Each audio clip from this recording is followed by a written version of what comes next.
Rehellisesti sanottuna, tulen saamaan elämäni aikana paljon kritiikkiä, enkä täysin jätä sitä huomiotta.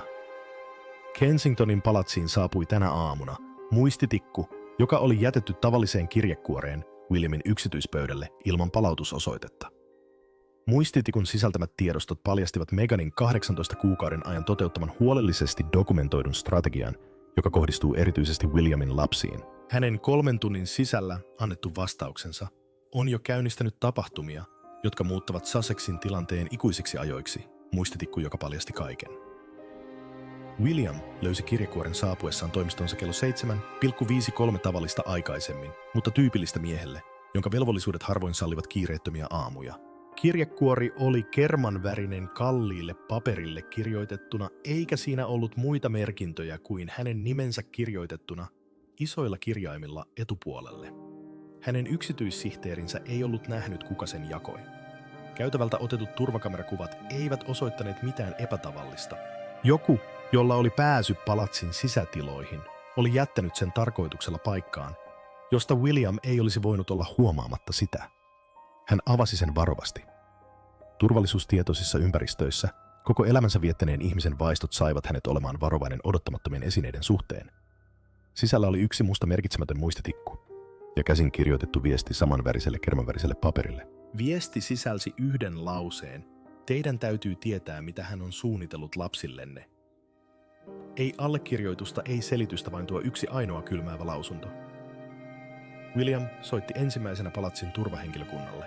Muistitikku olisi tarkistettava haittaohjelmien ja digitaalisten uhkien varalta ennen kuin se avattaisiin missään palatsin järjestelmässä. Tietoturvatarkistus kesti 40 minuuttia, eikä siinä ollut viruksia, haittaohjelmakoodia tai mitään, mikä voisi vaarantaa palatsin järjestelmiä. Tiedosto oli vain huolellisesti järjestetty kansioihin päivämäärineen ja otsikoineen. Kansion otsikko oli Media Strategy George 18+, ja se sisälsi 10 asiakirjoja. Yksi tällaisista 7 kuukautta sitten päivätyistä sähköposteista oli erityisen suorapuheinen. Siinä Meghan oli kirjoittanut erään suuren amerikkalaisen julkaisun vanhemmalle toimittajalle ja sanonut, että kun George on tarpeeksi vanha puhumaan omalla äänellään, hän tarvitsee ihmisiä, joihin hän voi luottaa, kertomaan tarinansa ilman palatsisuodattimia. Tämän suhteen rakentaminen nyt jopa etäältä varmistaa, että hän tietää, että olen vaihtoehto, kun hän on valmis puhumaan totuudestaan. William luki tuon keskustelun 3 kertaa, ja joka kerta sen seuraukset olivat läpinäkyvämpiä ja häiritsevämpiä. Meghan ei suunnitellut vain antavansa haastatteluja kuninkaallisesta perheestä. Hän pohti aktiivisesti, miten hän voisi vaalia suoria suhteita Williamin lapsiin, ja asemoi itsensä vaihtoehtoiseksi uskotuksi, joka voisi tarjota heille mediakanavia, kun he olisivat tarpeeksi vanhoja kapinoimaan palatsin rajoituksia vastaan. Toisen kansion nimi oli mahdollisesti Charlotte Outreach 12-16, ja se sisälsi erilaisen, mutta yhtä lailla harkitun strategian. 3. kansio keskittyi Louisiin ja oli vähemmän kehittynyt, mikä heijasteli hänen nuorempaa ikää, mutta osoitti samanlaista strategista ajattelua tulevasta pääsystä ja vaikutusvallasta. Kaikissa 3 kansiossa kävi selväksi, että Meghan ei spekuloinut sattumalta Williamin lapsista. Enjoying so not old. Hän toteutti pitkän aikavälin suunnitelmaa asettaa itsensä vaihtoehtoiseksi auktoriteetiksi, joksikin, jonka puoleen he saattaisivat kääntyä vanhetessaan, varsinkin jos he kokisivat samanlaisia jännitteitä palatsielämän kanssa kuin Harry. Mutta tuomitsevin kansio oli otsikoitu yksinkertaisesti toteutuksen aikajanaksi, ja se osoitti, ettei kyseessä ollut teoreettinen tulevaisuuden suunnittelu. Askelia oli jo otettu. Meghan oli työskennellyt kalifornialaisessa suhdetoimintayrityksessä, joka oli erikoistunut arvokkaiden henkilöiden suhteiden hallintaan ja strategiseen positionointiin. Oli dokumentoitu kuluja valvontapalveluista, jotka seurasivat Williamin lasten julkisia esiintymisiä ja poimivat tietoja heidän koulukavereidensa vanhempien sosiaalisen median tileiltä. William tunsi olonsa fyysisesti huonovointiseksi lukiessaan asiakirjoja. Tämä ei ollut tyypillinen Sussexin draama tai uusi kierros mediavalituksia laitoksesta. Tämä oli paljon tunkeilevampaa ja harkitumpaa. Meghan oli kohdellut lapsiaan strategisen operaation kohteina, kerännyt heistä tiedustelutietoja, suunnitellut tulevia lähestymistapoja heihin ja valmistautunut astumaan heidän elämänsä hetkinä, jolloin he saattaisivat olla alttiimpia ulkopuoliselle vaikutukselle. William nojasi taaksepäin tietokoneensa ääressä, kädet täristen hieman raivosta jota hän harvoin antoi itselleen tuntea. Hän oli sietänyt vuosia Sussexin yliopiston hyökkäyksiä laitosta vastaan, kestänyt lukemattomia mediajuttuja, jotka kuvasivat häntä kylmäksi ja kontrolloivaksi, ja nähnyt veljensä manipuloinnin vieraannuttamiseksi. Mutta tämä suunnitelmat kohdistaa hyökkäykset hänen lapsiinsa, kerätä heistä tietoja ja valmistautua hyödyntämään heidän mahdollisia haavoittuvuuksiaan tulevaisuudessa. Ylitti rajan, joka oli niin kaukana aiemmista konflikteista, että se astui täysin eri alueelle. Hän otti puhelimensa ja soitti nopeasti 3 puhelua peräkkäin ensimmäisen Catherinen toisen yksityissihteerinsä ja 3. prinsessa Annen pyytäen tätä olemaan käytettävissä tunnin kuluessa. Odottaessaan heidän saapumistaan William kävi muistitikun uudelleen läpi tällä kertaa, tehden muistiinpanoja dokumentoiden vahingollisimmat todisteet ja valmistautuen tekemään päätöksiä, joiden hän tiesi olevan peruuttamattomia. Kello 21.45 mennessä, kun Catherine saapui huolestuneena ja Anne seurasi perässä 15 minuuttia myöhemmin tyypillisellä reippaalla, ja tehokkaalla tavallaan William oli tehnyt päätöksensä ja oli juuri näyttämässä hänelle, miten tuleva kuningas reagoi, kun joku uhkaa ihmisiä, joita hän on vannonut suojelevansa ennen kaikkea. Strategia kohdistui Georgian Charlotteen ja Louisiin. Meghanin suunnittelun syvällisyys ja hienostuneisuus kävivät selvemmiksi, kun William, Catherine ja Anne tarkastelivat muistitikun sisältöä kokonaisuudessaan. Asiakirjat osoittivat, että Meghanin strategia oli kehitetty lastenpsykologian, mediakonsulttien ja henkilöiden, joilla oli kokemusta niin sanotusta arvokkaiden ihmissuhteiden kultivoinnista rajoitetun pääsyn kohteiden kanssa avulla. Kieli oli kliinistä, lähes yritysmäistä. Eikä Williamin lapsia kohdeltu perheenjäseninä, vaan kohteina strategisessa operaatiossa, joka vaati huolellista suunnittelua ja kärsivällistä toteutusta. Georgen keskittyneet materiaalit olivat laajimpia ja heijastivat hänen asemaansa tulevana kuninkaana. Ja siten arvokkaimpana kohteena kaikille, jotka pyrkivät vaikuttamaan monarkian seuraavaan sukupolveen. Meghanin tiimi oli laatinut jokaiselle vaiheelle toimintastrategioita. Jos George osoittaisi merkkejä roolinsa kanssa kamppailemisesta, oli olemassa suunnitelmia siitä, miten Meghan voisi välikäsien kautta asemoida itsensä henkilöksi, joka ymmärtäisi kuninkaallisten odotusten taakan ja voisi tarjota näkökulman, jota hänen vanhempansa eivät kyenneet tarjoamaan. Jos hän kehittäisi kiinnostuksen kohteita, jotka olisivat ristiriidassa palatsin hyväksynnän kanssa.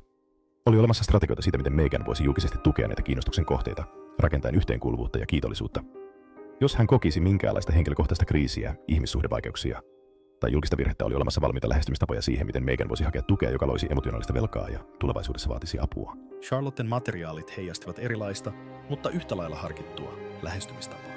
Charlotten havaittuihin persoonallisuuspiirteisiin ja julkisiin esiintymisiin perustuva psykologinen profilointi viittasi siihen, että hän olisi perhekeskeisempi kuin George, kapinoisi vähemmän avoimesti, mutta olisi mahdollisesti altis tuntemaan olonsa vanhemman veljensä aseman varjoon.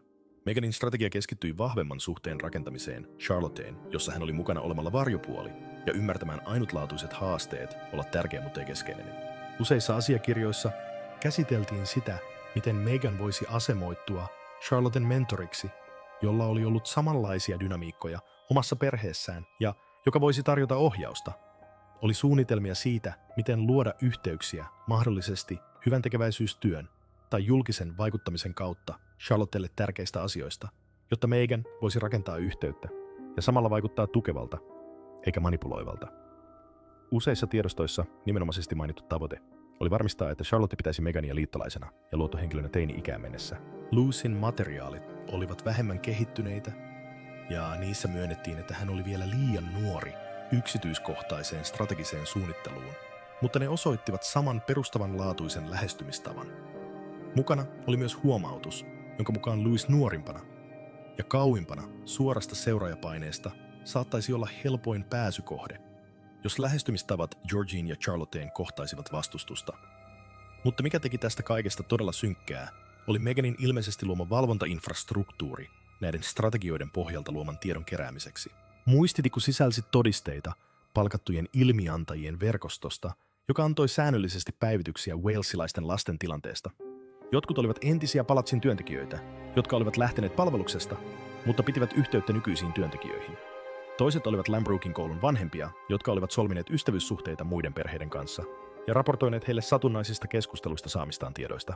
Yksi henkilö, joka tiedostoissa tunnistetaan ainoastaan nimellä Lähde 7, oli saanut lähes 40 nollapuntaa 18 kuukauden aikana yksityiskohtaisten kuukausittaisten raporttien toimittamisesta, walesilaisten lasten toiminnasta käyttäytymisestä ja Williamin tai Catherinen vanhemmuuteen liittyvistä haasteista tai perhedynamiikasta.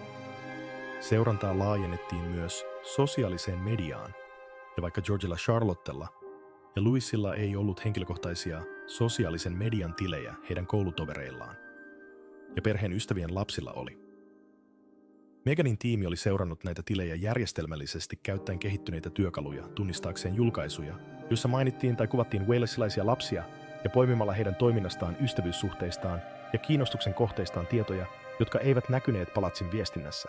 Oli myös tiedostoja, jotka osoittivat Meghanin seuranneen Williamin ja Catherinen vanhemmuuspäätöksiä, etsien kaavoja tai lähestymistapoja, jotka saattaisivat aiheuttaa tulevaisuudessa jännitteitä lasten kanssa.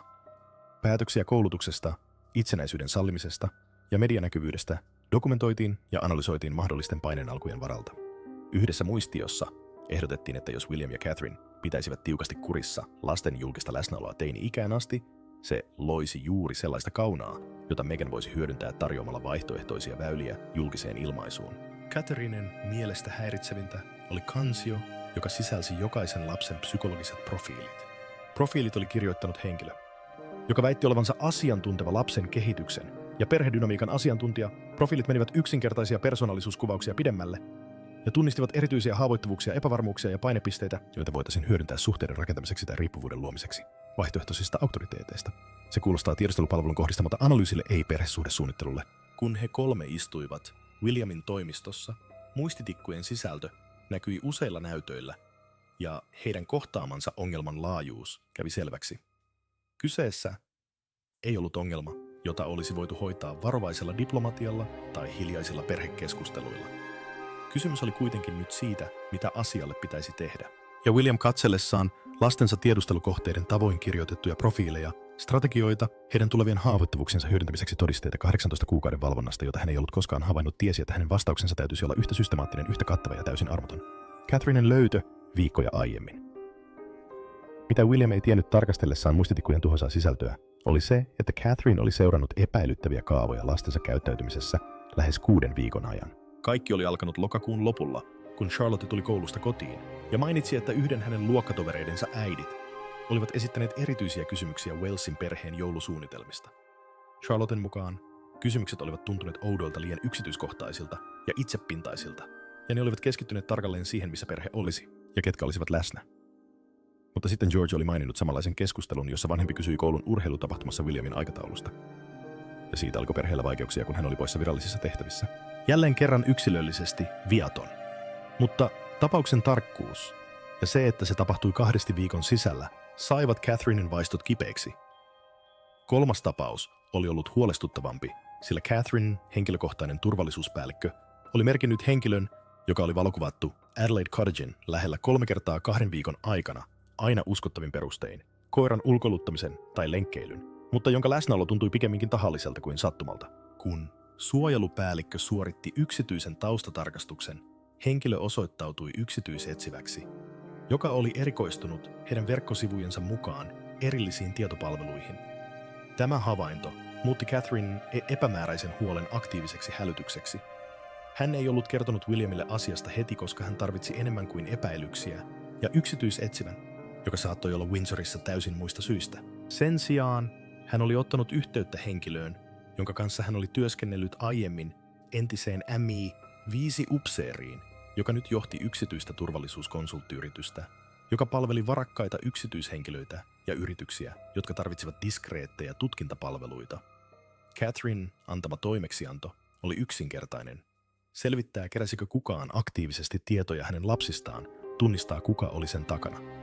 Ja jos keräsi, dokumentoida kaikki todisteilla, jotka voisivat tukea toimia tarvittaessa. Tutkinta oli kestänyt 3 viikkoa ja paljastanut paljon enemmän kuin Catherine oli odottanut. Entinen MI5-upseeri oli hyödyntänyt sekä yksityisen turvallisuus- että lainvalvontayhteisön kontaktejaan ja tunnistanut ainakin 5 henkilöä, jotka näyttivät keräävän tietoja perheestä, erityisesti lapsista. Tutkija ei kuitenkaan pystynyt näkemään kaikkia Meghanin suunnitelmia tai jo kerättyjä tietoja. He pystyivät todistamaan valvonnan tapahtuneen ja jäljittämään sen Meghanin tiimiin asti, mutta he eivät kyenneet dokumentoimaan strategista suunnittelua tai lopullista tarkoitusta yleisen tiedustelun lisäksi. Todisteet olivat riittävän vahvoja vahvistamaan Catherinen pahimmat pelot, mutta eivät riittävän kattavia ymmärtääkseen täysin, mitä he kohtasivat. Catherine ei ollut vielä jakanut Williamin kanssa, ja hän oli vielä itsekin käsittelemässä keskustelua, jonka hän oli käynyt tutkijansa kanssa 2 päivää sitten.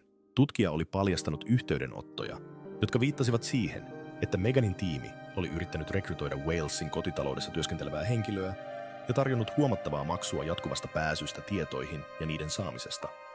Vielä huolestuttavampaa oli se, että tutkija oli löytänyt todisteita siitä, että osa Meganin tiimin keräämistä tiedoista ei rajoittunut julkiseen toimintaan tai satunnaisiin havaintoihin. Yksityiskohdat lasten yksityisistä rutiineista, käyttäytymisongelmista heidän keskinäisistä suhteistaan ja asioista, joiden olisi pitänyt olla vain lähiomaisten ja kotitalouden lähimmän henkilökunnan tiedossa, olivat jotenkin päässeet Kaliforniaan lähetettyihin raportteihin. Catherine oli myös huomannut, että häntä itseään oli seurattu.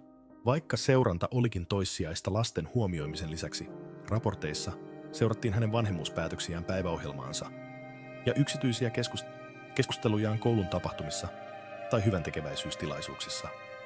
Kaikki mitä hän sanoi ja mikä saattoi antaa tietoa perheen dynamiikasta tai haavoittuvuuskohdista dokumentoitiin ja analysoitiin. Päätös teettää tutkinta kertomatta Williamille asiasta oli vaikea.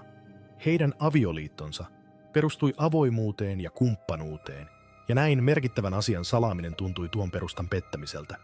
Mutta Catherine oli perustellut sitä sillä, että se suojeli häntä huolelta, kunnes hän tietäisi, olivatko hänen huolensa aiheellisia. Nyt, kun William katseli miestä käsittelemässä muistitikun sisältöä ja näki miehen ilmeessä raivon ja petoksen, Catherine tunsi sen painon, että hän oli tiennyt, että jokin oli vialla viikkoja aiemmin. Hän olisi voinut kertoa miehelle aiemmin, olisi voinut jakaa huolensa, vaikka hänellä ei olisikaan täydellisiä todisteita. Kun William lopulta kysyi häneltä suoraan, oliko hän tiennyt tästä mitään, ennen tätä päivää Catherine päätti kertoa miehelle kaiken.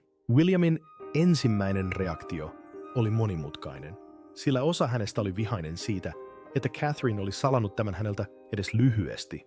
Mutta hän ymmärsi myös, miksi Catherine oli tehnyt niin, ja ymmärsi, että Catherine oli yrittänyt suojella häntä samalla kun hän oli rakentanut tarpeeksi vahvan tapauksen oikeuttaakseen minkä tahansa toiminnan. Mutta paljastus, että Catherine oli seurannut tätä viikkoja, tarkoitti myös sitä, ettei aikaa ollut hukattavaksi. Williamin 3 tunnin sotatila. Seuraava hätäkokous kutsuttiin koolle kello 22,3 Kensingtonin palatsin kokoushuoneessa, joka oli säännöllisesti tyhjennetty valvontalaitteiden varalta ja suunniteltu ehdotonta luottamuksellisuutta vaativille keskusteluille. William istui pöydän päässä, muistitikun tuhoisimmat asiakirjat heijastettiin näytölle ympäri huonetta. Catherine istui hänen oikealla ja vasemmalla puolellaan. Läsnä olivat myös Williamin yksityissihteeri, palatsin turvallisuuspäällikkö Walesin, perheen vanhempi lakimies ja 2 kuninkaallisen hovin tiedusteluyhteystoimiston edustajaa, jotka pitivät yllä suhteita MI5EE:n ja muihin turvallisuuspalveluihin. William avasi kokouksen suoraan, eikä diplomaattiselle kielenkäytölle jäänyt sijaa. Meghan Markle on johtanut 18 kuukautta kestänyttä tiedusteluoperaatiota, jonka kohteena ovat lapseni. Haluan, että kaikki tässä huoneessa ymmärtävät, ettei kyse ole perhedraamasta tai mediastrategiasta. Tehtävänne on seuraavan 3 tunnin aikana auttaa minua lopettamaan tämä kokonaan ja varmistamaan, ettei se voi koskaan käynnistyä uudelleen. Turvallisuuspäällikkö, entinen armeijan upseeri, joka oli vastannut korkea-arvoisten kuninkaallisten suojelutehtävistä yli vuosikymmenen ajan, tarkasteli todisteita ammattimaisella etäännyttämisellä. Lakimies nosti esiin kysymyksen, jota kaikki miettivät välittömästi. Mitkä ovat toiminnan lailliset perusteet? Julkisuuden henkilöistä, jopa lapsista, tiedon kerääminen on harmaalla alueella. Meidän on tunnistettava erityisiä rikkomuksia, jotka oikeuttavat puuttumisen asiaan erityisesti, jos harkitsemme toimia Kaliforniassa, jossa Meghan asuu, ja jossa sovelletaan Yhdysvaltain lakia. William oli ennakoinut tämän, joten hän aloitti. Muistitiku osoittaa todisteita kotitaloushenkilökunnan rekrytointiyrityksestä, joka voisi olla lahjonnan tai korruption yritys. Se osoittaa maksuja yksityishenkilöille tiedoista, jotka he ovat hankkineet harhaanjohtamalla, mahdollisesti petoksella. Se osoittaa Windsorissa toimivien yksityisetsijöiden harjoittamaa valvontaa ilman asianmukaista lupaa. Ja mikä tärkeintä, se osoittaa strategista suunnittelua, ottaa yhteyttä lapsiini suoraan, kun he saavuttavat tietyn iän, mitä voitaisiin pitää valmistautumisena lapsen hyväksikäyttöön. tai vanhempien oikeuksien loukkaamiseen. Haluan, että jokainen mahdollinen oikeudellinen teoria tunnistetaan ja aseistetaan, prinsessa Anne keskeytti ominaisella terävyydellään. Oikeudelliset kysymykset ovat tärkeitä, mutta strateginen kysymys on tärkeämpi. Mikä tässä on tavoite? Onko se puhtaasti puolustava Meghanin operaation pysäyttäminen ja tulevien iskujen estäminen, vai onko se laajempi käyttää tätä todistusaineistoa Sussexin uhan pysyvään neutralointiin? William mietti hetken ennen vastaamista. Välitön tavoite on suojella lapsiani ja lopettaa aktiivinen valvonta. Laajempi tavoite on varmistaa, että Meghan ymmärtää, että perheeni kohteeksi ottamisella on seurauksia. Hän ei selviä taloudellisesti laillisesti tai maineellisesti.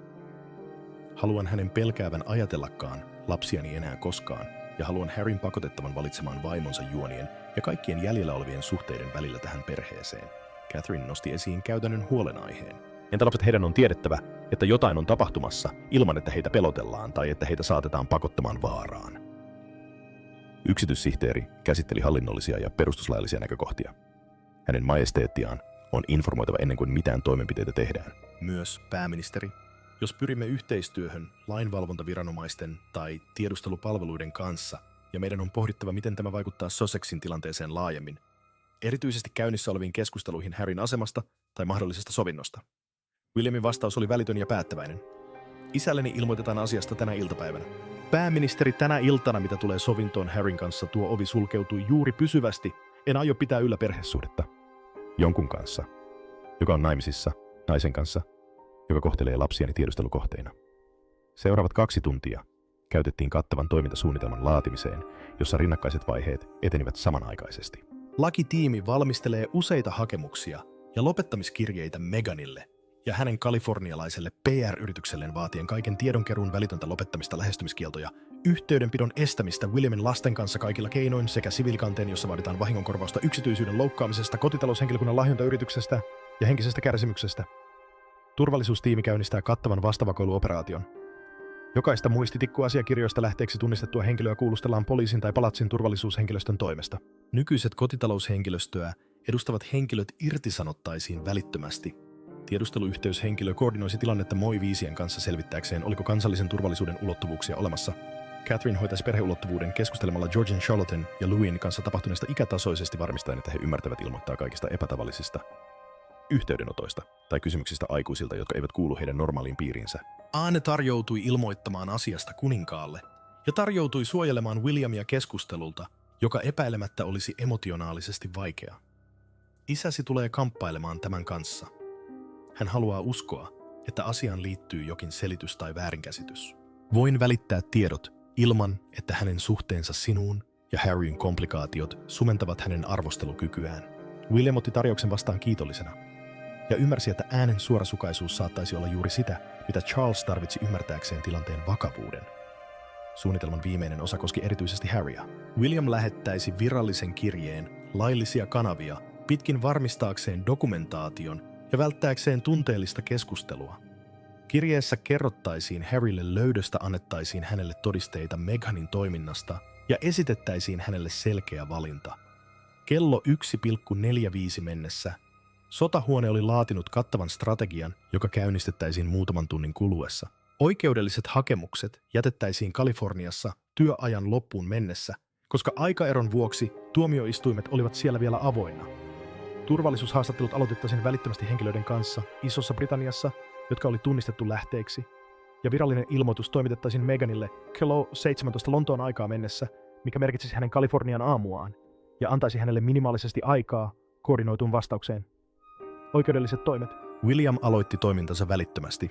Iltapäivällä kello 15.3 mennessä Williamin lakitiimi oli viimeistellyt asiakirjat, jotka muuttaisivat perusteellisesti Sussexin tilannetta ja aiheuttaisivat Meghanille oikeudellisen vaaran, jota hän ei ollut koskaan osannut odottaa. Strategia oli monitahoinen ja sen tarkoituksena oli hyökätä useista suunnista samanaikaisesti ja luoda painetta, joka pakottaisi toiminnan välittömään lopettamiseen samalla kun se loisi oikeudellisen ennakkotapauksen tulevien iskujen estämiseksi. Ensimmäinen Kalifornian ylemmälle oikeudelle, CLO. 8,4 Tyynenmeren aikaa jätetty hakemus oli siviilikan yksityisyyden loukkaamisesta, tahallisesta henkisen kärsimyksen aiheuttamisesta ja salaliitosta. Kalifornian hakemuksen erityisen voimakkaaksi teki sen julkinen luonne. Kaliforniassa siviilikanteista tulee julkisia asiakirjoja niiden jättämisen jälkeen. Muutaman tunnin kuluessa asiakirjan lähettämisestä se olisi kaikkien oikeuden asiakirjoja tutkivien toimittajien ja kansalaisten saatavilla.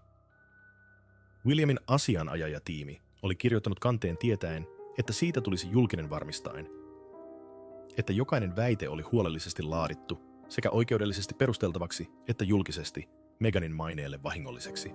Toinen hakemus, joka jätettiin Ison-Britannian korkeimmalle oikeudelle kello 15.45 Lontoon aikaa, pyysi kattavaa kieltomääräystä, joka estäisi Meghania, hänen edustajiaan ja ketään hänen puolestaan toimivia keräämästä tietoja Williamin lapsista ottamasta heihin suoraan yhteyttä tai käyttämästä jo kerättyjä tietoja mihinkään tarkoituksen mukaan lukien mediaprojektit. Isossa Britanniassa tehtyyn hakemukseen sisältyi myös tietosuojalain nojalla tehtyjä hakemuksia, joissa väitettiin, että lapsista epäasianmukaisesti kerätyt tiedot oli luovutettava Williamin asianajajille ja tuhottava. Molempia hakemuksia tukivat laajat todisteet muistitikulta, jotka oikeuslääketieteelliset digitaaliset analyytikot olivat huolellisesti aidoineet. He olivat tutkineet materiaalit ja laatineet lausunnot tiedoston eheyden ja oikeellisuuden vahvistamiseksi. Kolmas oikeustoimi oli aggressiivisempi ja mahdollisesti vaikuttavampi, sillä Williamin asianajajat olivat tehneet virallisen valituksen Kalifornian asianajajaliitolle Meghanin operaatiota neuvoneista asianajajista. Samanaikaisesti oikeudenkäyntiasiakirjojen kanssa toimitettiin lopettamis- ja pidättäytymiskirjeet 17 henkilölle ja yhteisölle, joiden muistitikku oli tunnistettu osallistuneen Meghanin operaatioihin. Kirjeet toimitettiin kuriirin ja sähköpostin välityksellä välittömän vastaanottamisen varmistamiseksi. Niissä vaadittiin kaiken tiedonkeruun välitöntä lopettamista, kaikkien jo kerättyjen tietojen tuhoamista ja kirjallista vahvistusta sääntöjen noudattamisesta 72 tunnin kuluessa. Kirjeissä varoitettiin myös, että noudattamatta jättäminen johtaisi yksittäisiin oikeustoimiin kutakin vastaanottajaa vastaan heidän osallisuudestaan salaliittoon. Kalifornialainen PR-yritys sai erityistä huomiota. Sen lisäksi, että yritys mainittiin nimettynä siviilioikeudenkäynnissä, se sai 30-sivuisen lopettamiskirjeen, jossa yksityiskohtaisesti eriteltiin kaikki Williamin tiimin dokumentoimat Meghanille tekemänsä työn osa-alueet. Yrityksen 2 tunnin sisällä saama vastaus osoitti oikeudellisen strategian tehokkuuden. Heidän asianajajansa soitti Williamin lakitiimille ja pyysi hätäkonferenssipuhelua. Puhelussa yrityksen edustajat selittivät, että he olivat tarjonneet Meghanille yleisiä PR-palveluita. He kuitenkin väittivät, etteivät he olleet tietoisia Williamin lapsiin kohdistuneista erityisestä kohdistamisesta, eivätkä varmasti olleet valtuuttaneet laitonta valvontaa tai tiedonkeruuta. Williamin tiimi, joka oli myös valmistautunut tähän vastaukseen, tarjosi huolellisesti strukturoitua sopimusta. Yritys toimittaisi täydelliset asiakirjat Meghanille tekemästään työstä mukaan, lukien tiedotteet, joista kävisi ilmi, mitä Meghan pyysi ja mitä he toimittivat. He irtisanoisivat sopimuksen välittömästi ja palauttaisivat kaikki ennakkomaksut. Tuo sopimus tarjosi Williamin tiimille jotakin ratkaisevaa todistajan, jolla olisi laajat asiakirjat ja joka olisi motivoitunut esittämään todisteita Meghania vastaan suojellakseen itseään. Illan laskeutuessa Lontooseen ja aamun valitessa Kaliforniassa Williamin käynnistämä oikeuskoneisto tuotti jo tuloksia. Oikeudenhakemuksia käsiteltiin. Yhä paniikissa olevat vastaanottajat saivat ja lukivat lopettamiskirjeitä. Rikostutkintaa aloitettiin ja jossain Monteciton nurkissa Meghan oli löytämässä uuden puolen Britannian monarkiasta Harryn aseman ristituleessa. Virallinen oikeudellinen kirje prinssi Harrylle saapui hänelle kello 11.2 Kalifornian aikaa haastemiehen toimittamana Monteciton kiinteistöön, jossa hän ja Meghan olivat asuneet jätettyään kuninkaalliset tehtävänsä. Harry allekirjoitti kirjekuoren odottaen kenties uutta kierrosta oikeudellisia papereita meneillään oleviin asioihin liittyen. Kirjeen sisältä hän löysi asiakirjan, joka pakottaisi hänet tekemään elämänsä merkittävimmän päätöksen.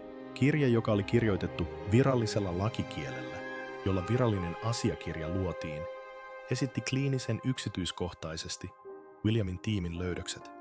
Muistitikkujen todisteet, 18 kuukautta kestänyt systemaattinen valvonta ja strategiset suunnitteluasiakirjat osoittivat, miten Meghan aikoi kohdistaa iskut Georgian, Charlotteen ja Louisiin. Infrastruktuuri luotiin pitkäaikaista tiedustelutietojen keräämistä ja lopullista hyödyntämistä varten. Ja lopuksi oikeustoimet, joita William oli käynnistänyt vain tunteja. Sitten useissa eri lainkäyttöalueissa. Myöhemmin, samana päivänä, Harryn kanssa puhuneen läheisen mukaan, hänen ensimmäinen reaktionsa oli epäusko, kuinka 18 kuukautta kestänyt ja satoja tuhansia puntia maksanut operaatio oli voinut tapahtua ilman, että hän olisi nähnyt mitään merkkejä siitä.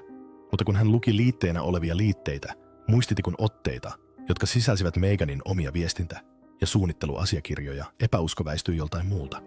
Tunnustus. Harry oli seurannut Meganin strategista mediasuhteiden kehittämistä, joita voitaisiin hyödyntää suotuisan uutisoinnin saavuttamiseksi. Hän ei ilmeisesti ollut koskaan ajatellut, että samaa strategista suuntautumista sovellettaisiin Williamin lapsiin, hänen omiin veljen ja sisaren tyttäriinsä ja poikiinsa. Williamin asianajajien kirjeessä Harrylle annettiin 72 tuntia aikaa vastata yhdellä 3 tavasta. Vaihtoehto 1. Harryn on toimitettava kirjallinen lausunto, jossa hän myöntää Meganin käytöksen olevan hyväksymätöntä vahvistaa, ettei hän tiennyt Meganin toiminnasta ja suostuu tekemään täyttä yhteistyötä tutkimuksissa ja oikeudenkäynneissä. Vaihtoehto 2.